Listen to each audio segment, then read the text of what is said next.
Hello guys, sa video na ito gagawa tayo ng isang napakasarap at napaka-refreshing na blue lemonade na nilagyan natin ng tunay na lemon at pipino. Ang una natin gagawin ay hiwain ang lemon. Habang hinihiwa nyo ito, mapapansin nyo na mabango na agad ng amoy. Ganyan lang kanipis guys ang gayat ng lemon. Ngayon naman ang hiwain natin ay ang ating pipino. Ang ginamit ko rito na pipino ay yung mahaba at matingkad na green na pipino. Ito ang madalas makita sa palengke at maganda itong gamitin dahil malutong. Maraming laman at may preskong lasa. Dalawang klase guys ang pipino, isang matingkad na green at itong medyo maputla guys. Yan, huwag nyong gagamitin yan sa blue lemonade. Ang gamitin nyo lang itong matingkad na green dahil mas masarap sa blue lemonade yung matingkad na green dahil kukunti lang ang buto. Dito guys gagamit ulit ako ng 2 galon na tubig or 7 liters. Ito nga palang ginagawa ko ay hindi ko binibenta. Tinitimpla ko lang ito at pinapakita sa inyo kung paano gawing masarap. Pagkatapos kong i-demo ito sa inyo, kami-kami lang din ang umiinom. Minsan ginagawang ice cream din ang asawa ko. Masaya kasi ako na nakakapagturo ako ng kaunting kaalaman lalo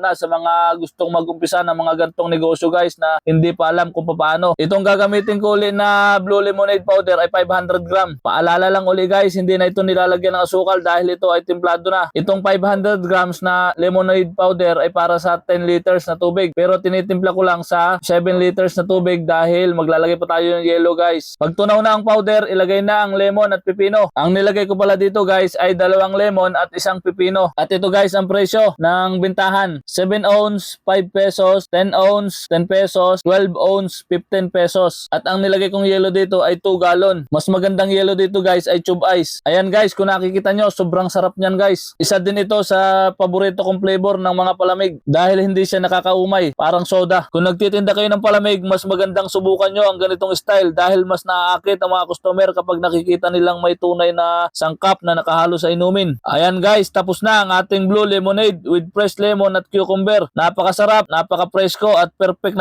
sa mainit na panahon. Maraming salamat guys sa inyong panonood. Sana ay may natutunan ulit kayo sa aking maikling video. Bye-bye!